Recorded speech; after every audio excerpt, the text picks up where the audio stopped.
So when I got the Amex Platinum 6+ years ago, I didn't know I wasn't supposed to. You see, I was in the process of closing on my first home. This meant that a part of the mortgage process, I wasn't supposed to receive or obtain any new credit. I honestly didn't know about this.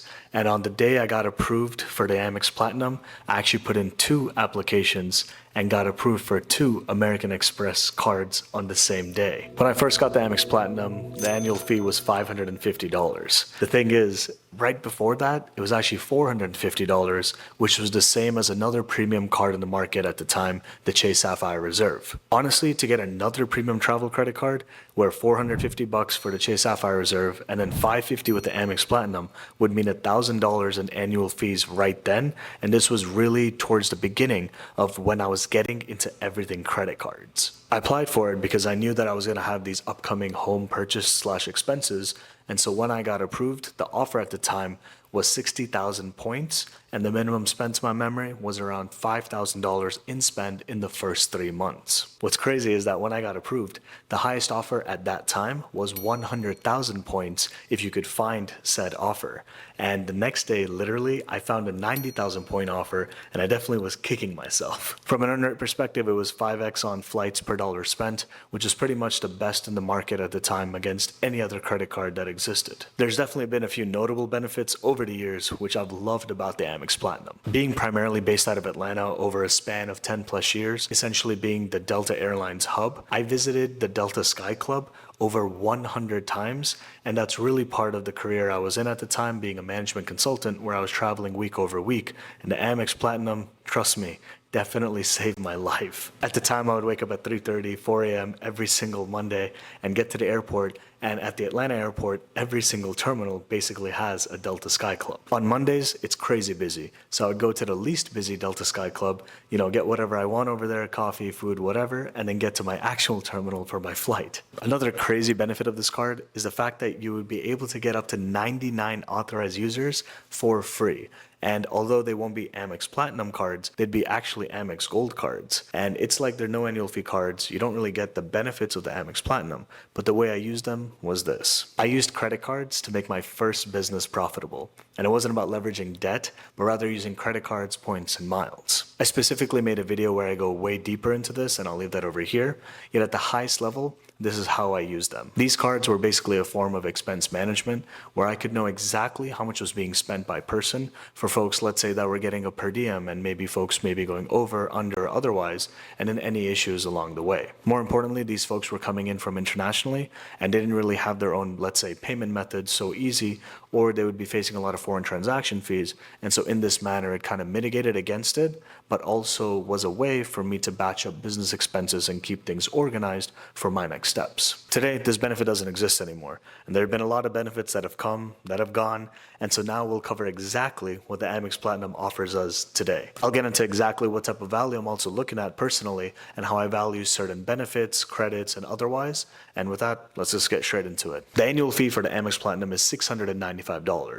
And the sign-up bonus offer is 80,000 points after $8,000 in the minimum spend in the first 6 months. Similar to how the highest offer at the time when I got approved for the Amex Platinum being 100K, today it's going to be 175,000 points. When it comes to earn rate, we're looking at 5x points per dollar spent when we're spending directly with the airline or at amextravel.com, and this is up to a $500,000 limit each calendar year. On top of that, we're looking at 5x points per dollar spent on the same amextravel.com, but for prepaid hotels, and 1x everywhere else. I swear, this card comes with so many benefits. If I go into each and every detail and imagine comparing these benefits against other benefits of other cards, you can keep on going for hours and hours and dissect every single piece. So with that, what I'll get into is the following. I'll get into the benefits/credits that I actually use, which actually have a quantifiable value per se.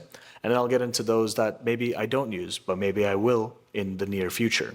And then finally, whatever I don't use, but I think it's important to mention for your consideration, we'll get to at the end. And at the very, very end, I'll get into exactly kind of some lessons I learned along the way, which hopefully help you in your Amex Platinum journey or credit card journey as a whole. So starting off, we got a $200 flight credit. This is supposed to be used for baggage/incidental fees. You can definitely get value from this through redeeming them in different manners to get that towards airfare. But apart from getting into those details, details, I'll tell you how I use it specifically. There's a certain list of airlines, which I'll put on screen, and my choice of airline was Spirit Airlines. And each and every year, you can basically pick a different airline. The caveat is like once you pick an airline, it's basically not allowed to switch an airline in the middle of the year. There are ways to do this by getting in touch with customer service, but they're pretty strict from a general user perspective. I have the max level status with Spirit. It's called Spirit Gold status. And with it, you basically get a slew of benefits. And I'll be making a video in the near future regarding Spirit's credit cards and their status and how to get it and my personal experience. So if you're interested in that, feel free to subscribe. But with that, I selected this airline because a part of having those status benefits with Spirit, you basically get, let's say free baggage and certain other benefits like no pet fees if you're taking them. So where this flight credit comes in handy for me is as follows. There's two cases for the most part. The first is if I'm traveling alone, and let's say it makes sense to be in the first class equivalent on Spirit. It's called a big front seat, and it's essentially the first couple rows or a few more where you get kind of a first class seat equivalent. And it comes at a cost that basically this flight credit would go towards. It doesn't always make sense to spend that, but it's up to our discretion. And that flight credit, it is kind of neat and handy and more convenient to be used for these type of purposes. And at the same time, if I'm traveling with a companion or others, then basically their baggage, if that's needed to be paid for, then this flight credit could help towards there. It kind of sucks. I have my thoughts. You can see it on my face, but that's where this flight credit goes towards. This situation ends up being cheaper with or without the flight credit versus going with another bigger airline, which may charge more overall. From there, we got $200 for Uber Cash, and this can be used for Uber or Uber Eats. I basically use it for Uber Eats each and every month, whether it's a pickup order or once in a while a delivery. At the same time, if you don't use these credits, it's either use it or lose it. And overall, it's $15 each and every month. 15 times 11 is $165. And so $35 is that remainder of the $200, which comes in December specifically. I would say it's really easy to overspend or spend more than you intended. So just food for thought. And with that, let's move on to the next one. There's a $240 streaming credit, which is distributed similar to that Uber credit of month over month. It's $20 per month. There's certain merchants, and I'll put them on screen. In my situation, what I use it towards is the Disney bundle. The cool thing is it pretty much benefits not just me, but anyone who's using the account and vice versa, so that's a little cherry on top. In the beginning, the Disney bundle was basically $19.99, which is exactly what the $20 credit basically is, and it's increased over time, but I get full value of this credit is what I'm getting at. This part's a pretty fun one that I want to share. So it's basically the fact that with this Amex Platinum, you get $155 plus in value to Walmart Plus. Think about Walmart Plus like an Amazon Prime. You're basically getting, let's say, free delivery or free delivery if you purchase X amount and maybe other Prime benefits or other Walmart related benefits. One of the cool things that's not Walmart related is that you get Paramount Plus for free each and every month. That's pretty cool in itself. But to be honest, I basically don't shop at Walmart / take advantage of the Walmart Plus benefit. And I've ordered maybe stuff to my home once where you get free delivery if it's $35 or more. But the point is, this is where I didn't expect to get so much value from this benefit. One of the divisions of Walmart is Sam's Club, which is essentially like Costco. Similar to Costco, you have discounted gas compared to, let's say, any other gas station in general. Like this, I'm a Costco member, but I'm not a Sam's Club member, but I can still take advantage of this gas benefit because of Walmart Plus. I'll get into the numbers shortly, but with that, let's keep it going. From there, we got the Global Lounge Collection. This basically includes 1,400 plus lounges, which includes the Priority Pass network, which is a common benefit through other premium travel credit cards, where you get access to 1,300 plus lounges. And with the Amex Platinum, we get Centurion Lounge access, as well as other partner lounge network accesses. The unique selling point is that the Amex Centurion Lounge is pretty nifty. There's been a lot of complaints over the years of how pretty much it's like a fish market. There's like so many people, too much of a line, and it's like, is this benefit really a benefit? They've definitely introduced measures to mitigate against this. For example, back in the day, it could just be me showing up at the Amex Lounge, I'm with someone else, so me and another person, show my Amex Platinum, we're in, easy peasy. Today, you need to spend $75,000 if you want to be eligible to bring an extra person into the lounge complimentarily. I don't think that's a word, complimentarily, but I know that you know that I know that you know what I mean. Something known as Amex offers, which are basically merchant offers. And in other words, I'll put some examples on screen of what exactly these are. But basically, if you spend X amount, you may get X back. Or if you spend, let's say, up to a certain amount, you'll be getting an extra earn rate with that merchant up to a certain threshold or a certain period of time. The point is, with the Amex Platinum, I've consistently seen, and for myself having the Amex Platinum, the Amex Gold, and other cards along the way, and in general from the Amex portfolio, both on the personal side and business, I can confidently say that the Amex Platinum's Amex offers are literally top notch, the best. There's no competition whatsoever. There's definitely a lot of offers and different variations of the offer, and they cycle time over time, where you can get immense value when you're spending, let's say, with a specific airline, a specific cruise line, etc. A great example is that when you spend $1,000 or more with Air Canada, you'd receive 20,000 membership reward points. 20,000 points is like $200 worth of travel on AmexTravel.com.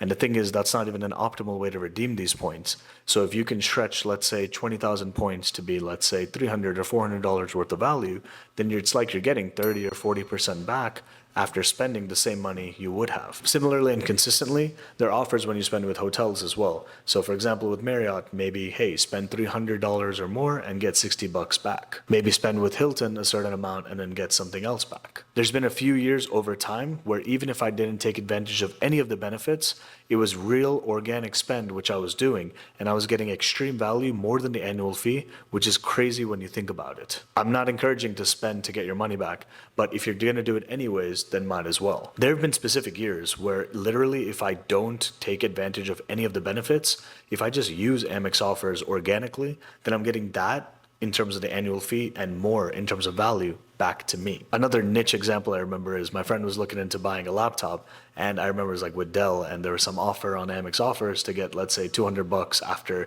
X amount of spend. Although I don't remember the deal perfectly, I did remember he was happy to save $100, and basically since he saved 200, I was like, okay, I'll keep 100 from the savings, but I'm not even doing the purchase. So it's like quote unquote free money, let's put it like that. That's a very niche example, but an example nonetheless. So with that, let's keep it going. Back in the day when I was traveling on the road, getting hotel status wasn't the biggest kind of hard thing to do, but it would be more of a, oh man, I'm at this level of status. Oh man, you're at that level of status. And then someone else, oh, I'm lifetime of the highest level of status. And so it'd be those type of discussions. So the point is, now with the Amex Platinum and in general, you get Marriott Gold status and Hilton Gold status without doing anything at all. The point is, in America, having this level of status, it may not be the most, it's definitely not the least, but your bang for buck of redeeming the status benefits per se, if you want to put it that way, is when you're traveling abroad. I've definitely seen the value of having any level tier of status, like even silver and above, which is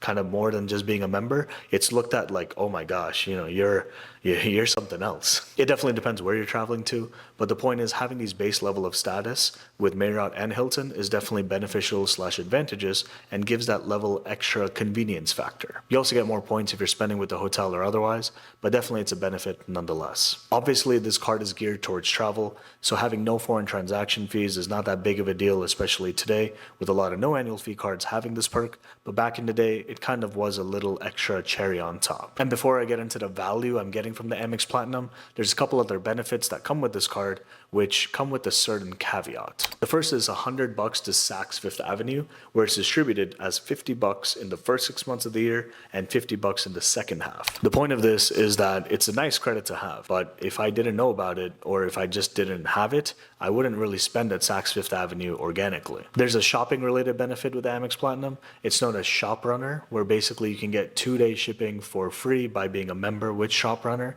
So it is a complimentary benefit. I don't really shop online like that.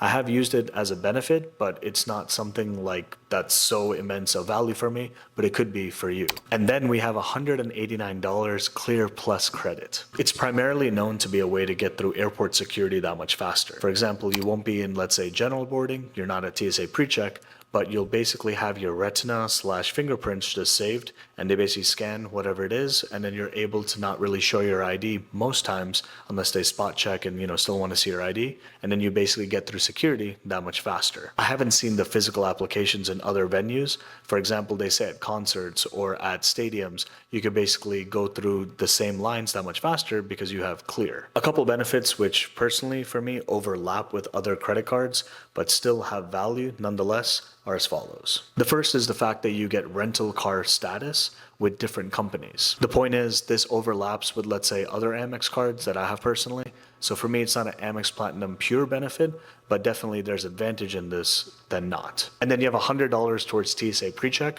or global entry. This benefit definitely overlaps with a lot of premium travel credit cards that are existing in the market today. So it's not really a big, major, holy kind of benefit. At the same time, it's pretty much out there for our knowledge, but you can also use this credit for other folks. It doesn't have to be for yourself. So in my case, in theory, let's say I use the Amex Platinum's credit for myself, but let's say there's another card with the same benefit. I could use it for, let's say, other members of my family, friends, what have you. These following benefits, I just haven't taken advantage of them, but there's definitely value if they're valuable to you. The first is $300 towards Equinox. And here's the thing, I want to try it out one day. I heard there's kind of a 12-month commitment. I may be wrong. I have to do more research on that, but it's something that I wouldn't do if this credit didn't exist with the Amex Platinum, but it's there if that's you as the target market to use this benefit. Second, we have the Cruise Privileges Program. The thing is, I would love to use it. I haven't taken a cruise in the last 10 years, but if I'm going to take a cruise, I'll definitely look into this to see what extra value I could get. And finally, this one I may be bashed in the comment section, but that's okay. So even though it's been 6+ years, I've never used that $200 hotel credit when you're booking with the Fine Hotels and Resorts or the Hotel Collection. I've only heard good things from folks that have redeemed this way. I think it's more of my ideology of how I spend, money on hotels and otherwise. For me, I'm more of an economy slash, you could say budget traveler, but budget maybe many years ago, now more economy plus. Point being, I'm not saying we're not there yet, but it's also just like maybe what I identify with. So I'll try it out as a, hey, we did this thing and, here it is. And I'll definitely make a, video about it and otherwise, but I don't think it's the main focus. And there's a reason it's been this long and I haven't used this credit thus far. In short, I wouldn't be spending this money normally, so it's not really a part of the equation. I come into a couple of mistakes slash learnings from my own journey, which you can implement in yours, are as follows. The first is a sign-up bonus. It's pretty straightforward. I basically applied at 60,000 points, which was the pretty standard offer. And the thing is, I was kind of in a rush because I had a use case, so I don't really regret it, but clearly I kind of do because I'm mentioning it. And the main reason is because Amex has a once-in-a-lifetime rule when it comes to their card products of you getting that bonus. So the optimal scenario would be to get the highest level bonus. So for me at the time, 100,000 point bonus instead of just applying willy-nilly at 60K would have been the optimal kind of strategy. Today, at the time of recording, the max bonus is 175,000 points.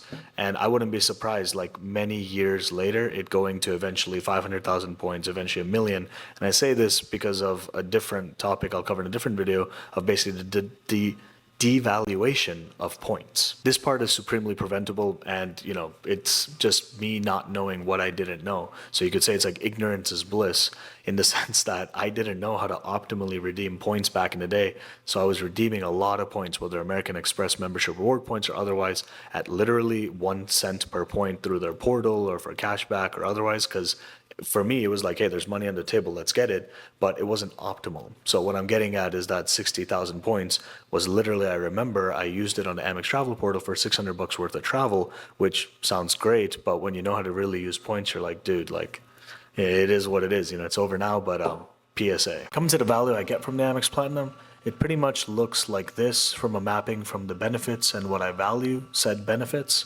Yet at the same time, there are a lot of intangibles, which I'll get into right afterwards. The $200 flight credit, it's for baggage and incidentals. I would say that the way I use it on Spirit Airlines to book, let's say, the big front seat or buying someone else's carry-on as needed, I would say it's not something I would normally do if I didn't have the credit. So when you think about it like that, there are times it is useful in the holistic scheme of things. So I'd value it around $100 in organic spend I would do, but I probably wouldn't spend that extra 100 if I didn't have this extra credit to be used as a part of the benefit of the Amex Platinum. The $200 Uber credit, I value it around 150 bucks, and the reason for this is because although I get full value from the credit, there is that thing in my mind that I'm like, oh man, I need to use the credit. And so I do think that sometimes if I didn't think and remember and to execute, there are months that, let's just say you miss, just 2 months in a row or whatever, that's like 30 bucks gone. So I'm saying 150 just arbitrarily. You could also not use the full 35 in the month of December, so that's where this is coming from. The streaming credit, the way I use it, it's the full value right there. If they took away that Disney partnership that they have, then that'd be a different story. But until then, this is pretty much what it looks like. When it comes to Walmart Plus, I don't value that free Paramount Plus benefit. At the same time, I look at the gas benefit as the major primary driver of value that I'm getting. I'll keep the explanation as if it's only me who's benefiting from this, but there's other family members basically that benefit from this perk overall. So in general, basically I have a car that has 10 gallons of gas, and every week, let's say I fill it up once. Typically it's 25 cents cheaper per gallon, so per tank, that's $2.50. Keeping the numbers simple, if you're taking $2.50 times, let's just say 50 weeks, that's $125 in value. On average, I fill up more than once a week, so basically I know that I'm getting at least that $155 plus in advertised value, but more importantly, there's other folks in my household that use this perk, so I'm getting, let's say, closer to $300 or even more dollars in value per year. $189 for clear. It's not something I would ever shell out of pocket for that same benefit. I would pay 50 bucks though, seeing what I've seen in my life. And if you miss just one flight and it's your fault, instead of getting on standby, let's just say for some reason you're not even able to get onto the next one for some arbitrary reason, in that manner, it's worth more than 50 bucks because you'd lose the full flight ticket value. Or if you're on standby for half a day or more, if you say time is money, then that's kind of the example. But simply put, I would say 50 bucks is kind of that downside risk protection that I would pay like insurance to have the ability to go through security faster. But if once it goes into that $100 plus region, it's kind of like, okay, let me just get to the airport that much faster consistently, etc. When it comes to Saks Fifth Avenue, I don't really spend there, so that's like $0 to me. The Fine Hotels Resorts and the Hotel Collection $200 hotel credit, it's great. I haven't used it thus far, so I haven't had any value from it. I plan to use it, but until I actually use it, it's basically me getting it, a part of the benefits, but it's not like something I actually value or otherwise at a holistic level. And Equinox, I love to go there, but I value it at $0 because without the Amex Platinum, it's going to sound funny maybe, but I really would have not known about Equinox in that fashion. Interestingly enough, the total for this is $695, which pretty much breaks even with the annual fee. And this is assuming I don't spend any money on the card. And this assumes, like, in addition to spending if Amex offers or cashback stacking and those type of things, that's assuming that none of this comes into picture. So at a high level, it's like a break-even card. It sounds like that. But the benefits like the Delta Sky Club, the Amex Centurion Lounge, items like this really make it worthwhile for me in terms of, let's say, Marriott status, Hilton status, even if it's gold. The point is it exists. And of course, dealing with Amex from a customer service perspective and otherwise is just another item which is great and phenomenal from their side. But also there's upgrade bonuses, downgrade bonuses, where you can go, let's say, from the platinum down to the gold. You may not get a bonus, sure, but the next year you can upgrade back to the platinum. And because there's only a once in a lifetime bonus where you only get the new card member offer once, you can still cycle in this manner over the years where I can have, let's say, if I have the green, the gold, the platinum, there's like a real scenario where I can go, let's say, green to gold, gold to platinum, platinum downgrade to green, and then like keep on going in different like iterations of this same method. So in a different way to look at it, there's the benefits and the money that you attach in terms of value, but there's all these quote unquote intangibles that I think are supremely important for me to call out because they've definitely helped me and still help me, not just for me, but maybe folks I'm traveling with, family, etc. So food for thought once more. If you want to get the Amex Platinum, you can actually just go check without any negative consequence. You can see if you're pre-qualified, and if you want to go forward, you can, else not. I've had the Amex Platinum for 6+ years, yet I've had the Chase Sapphire Reserve from the very first day it came out, and it's been 7+ years from then. So to check out that video, I'll put it over here, and I'll see you there.